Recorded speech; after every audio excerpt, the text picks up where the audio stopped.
é maior, mais próximo dela. FUVEST. Duas pequenas esferas metálicas A e B são mantidas em potenciais eletrostáticos constantes, respectivamente positivo e negativo. As linhas cheias do gráfico representam as intersecções com o plano do papel das superfícies equipotenciais esféricas geradas por A, quando não há outros objetos nas proximidades.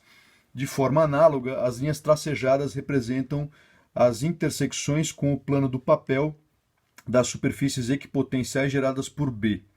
Os valores dos potenciais elétricos dessas superfícies estão indicados no gráfico. As questões se referem à situação em que A e B estão na presença uma da outra nas posições indicadas no gráfico, com seus centros no plano do papel. Primeira coisa, moçada, é assim: quando o vestibular te apresenta a informação no formato que seja, né? A informação está lá, presente, você precisa olhar para aquilo com um pouco de critério. Repara que tem escalas aqui, né? X em metros, Y em metros. O cara colocou as cargas dentro de um plano cartesiano aqui, né? Que tem uma escala métrica aqui representada. Essas distâncias são informação pertinente. Eventualmente, no exercício, o cara vai te exigir que use essa informação, tá ok? Então, um pouco de malícia nessas horas cai bem. Porque essa história do vestibular bom, né? O vestibular bom te traz informações que você conhece apresentadas de uma maneira nova, que você não conhece. Você precisa fazer, então, associação de ideias, né? Saber extrapolar as informações que você tem para adequar às informações que ele te ofereceu, te forneceu, tá ok? A pergunta A diz o seguinte: trace com caneta em toda a extensão do gráfico da folha de respostas a linha de potencial V igual a zero, quando as duas esferas estão nas posições indicadas. Identifique claramente essa linha por V igual a zero. Moçada, potencial é uma grandeza escalar, e aí a soma de potenciais, quando há mais de um potencial sendo criado por cargas no meio, é uma soma algébrica, né? Então, o que ele está pedindo quando pede para você a linha potencial igual a zero, é a linha onde os potenciais somados, potenciais criados pela carga A, somado com o potencial criado pela carga B, vão se anular, né? Então, você precisa procurar ali as linhas onde tem um valor que somado com o do outro dê zero. Tem esse ponto aqui, ó. Esse ponto aqui lá em cima, que está aparecendo ali agora, é um ponto de intersecção da superfície de potencial menos 150 volts, criado pela carga B, com a linha de mais 150 volts, criada pela carga A. Mais 150 com menos 150, aqui o potencial vai ser zero. Da mesma forma, esse outro ponto aqui que está aparecendo agora é um ponto onde eu tenho mais 200 volts com menos 200 volts. Somando os dois, aqui eu vou ter potencial zero. O ponto P é um ponto onde eu tenho a intersecção entre mais 250 volts criado pela carga A com menos 250 volts criado pela carga B. Esse outro ponto é um ponto de intersecção das superfícies de mais 300 volts com menos 300 volts, também é um ponto de potencial zero, e aí eu consigo tracejar a linha onde o potencial do sistema AB é potencial zero, 0 volts, tá ok? Pergunta B. Determine em volts por metro utilizando dados do gráfico. Olha o cara te dando todas as dicas, hein, moçada? Utilizando dados do gráfico. Os modos dos campos elétricos EPA e EPB. É o campo elétrico que a carga A cria no ponto P e o campo elétrico que a carga B cria no ponto P. Tá? Ele te dá no Note a Dot todas as dicas de novo, né? Uma esfera com carga Q gera fora dela, a uma distância R do seu centro, um potencial V e um campo elétrico de módulo E, dados pelas expressões. A expressão que você vai precisar usar aqui é essa aqui agora. Ele está perguntando para você o campo elétrico, né?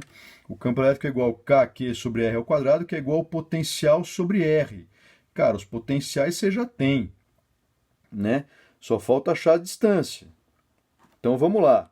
Olhando para o gráfico de novo, ele quer o campo elétrico no ponto P, criado por A, e o campo elétrico no ponto P, criado por B.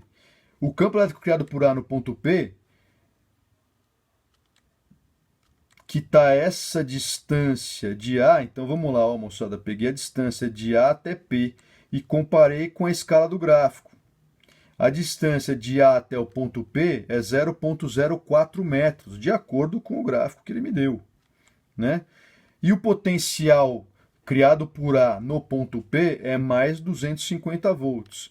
A expressão que ele mandou você usar não é essa aqui? Potencial sobre o raio, sobre a distância, para calcular o campo elétrico? Pois é, o potencial é 250, a distância é 0,04 metros. Fazendo a conta, eu tenho que o campo criado por A no ponto P é 6.250 volts por metro. Do mesmo jeito, o campo criado por B no ponto P, a distância está dada aqui, eu vou comparar com o gráfico, ela vale 0,08, né? E o potencial lá no ponto P, criado por B no ponto P, é menos 250 volts. O campo criado por B no ponto P é 250 sobre 0,08 metros, está dando 3.125 volts por metro. Pergunta C. Represente em uma escala conveniente no gráfico com origem no ponto P os vetores EPA e EPB, esses que a gente acabou de calcular, tá? E determine a partir dessa construção gráfica o módulo do campo elétrico em P em volts por metro, o campo elétrico resultante, né? É o campo elétrico resultante entre o campo de A e de B criados no ponto P. Lembrando dos valores, né, moçada? O campo de A é 6.250 e o campo de B é 3.125, é metade. O campo que B cria em A é metade do campo que A cria o campo que B cria em P é metade do campo que A cria em P, né? Então, quando o cara fala assim numa escala conveniente, você vai fazer um desenho onde a representação do campo que A cria em P tem o dobro do tamanho do campo que B cria em P. A gente sabe que os campos elétricos criados por cargas pontiformes estão na direção que une a carga ao ponto. No caso, a carga é positiva, a gente consegue aferir isso pelos potenciais que ela cria, que são positivos, tá certo? E cargas positivas criam campo de afastamento. Cargas negativas criam campo de aproximação. Então está aqui o campo criado por A e está aqui o campo criado por B, metadinha do tamanho da flechinha que eu usei para representar o outro campo criado por A, tá certo? A soma vetorial desses dois campos, fazendo a coisa geométrica mesmo, né? Fazendo com régua ou a mão, sei lá, o campo resultante está aqui.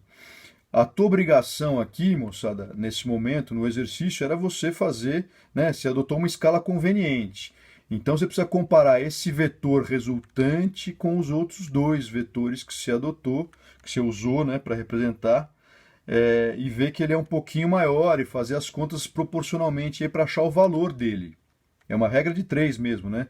Se este tamanho aqui representa 6.250, esse tamanho representa X. Você tinha que fazer a medida de fato, tá ok? E aí esse cálculo daria algo em torno de 7.812,5 volts por metro, com o campo resultante em P. Tá certo? Era isso, fundamentalmente. Obrigado. Espero que tenham gostado. Até a próxima.